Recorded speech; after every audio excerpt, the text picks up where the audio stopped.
आइए देखें किसी रिएक्शन के ऑर्डर और मॉलिक्यूलरिटी में क्या डिफरेंस है। इसमें सबसे पहला डिफरेंस जो हम इनके डेफिनेशन से ही जान सकते हैं वो है order is some of powers of concentration term in a rate equation.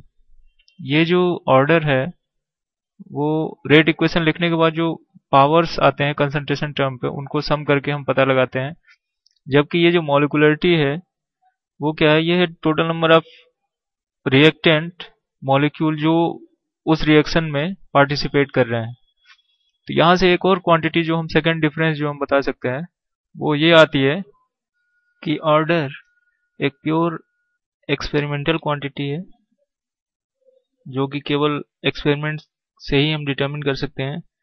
जबकि मॉलिक्यूलरिटी जो है ये एक थियोरेटिकल क्वांटिटी है जिसे हम थियोरेटिकली अगर कोई रिएक्शन दिया हुआ है तो उसके बेसिस पे हम केवल देख के ये बता सकते हैं कि इस रिएक्शन की मॉलिक्यूलरिटी इतनी होगी। तो ये एक थियोरेटिकल क्वांटिटी हुई मॉलिक्यूलरिटी, और ऑर्डर है एक्सपेरिमेंटल क्वांटिटी। एक तीसरा डिफरेंस जो है ऑर्डर और मॉलिक्यूलरिटी में वो ये है कि ऑर्डर जीरो वैल्यू रख सकता है, ऑर्डर में भी जीरो, जबकि मॉलिक्यूलरिटी किसी भी हालत में किसी भी रिएक्शन में जीरो वैल्यू नहीं रख सकती है। क्योंकि अगर किसी रिएक्शन में मॉलिक्यूलरिटी जीरो है तो इसका फिजिकल सिग्निफिकेंस हुआ कि उस केस में कोई मॉलिक्यूल इन्वॉल्व नहीं है, और जब कोई मॉलिक्यूल इन्वॉल्व नहीं होगा किसी रिएक्शन में वो रिएक्शन ही अकर नहीं करेगा। लेकिन कंसंट्रेशन पर पावर्स जो होते हैं जो एक्सपेरिमेंटली हम डिटरमिन करते हैं वो बहुत सारे रिएक्शंस ऐसे हैं जिसमें कि वो कंसंट्रेशन पर पावर जीरो होता है, या रिएक्शन का जो रेट है वो किसी भी रिएक्टेंट के कंसंट्रेशन पर डिपेंड नहीं करता है, तो उस केस में ऑर्डर नॉर्मली जीरो होता है।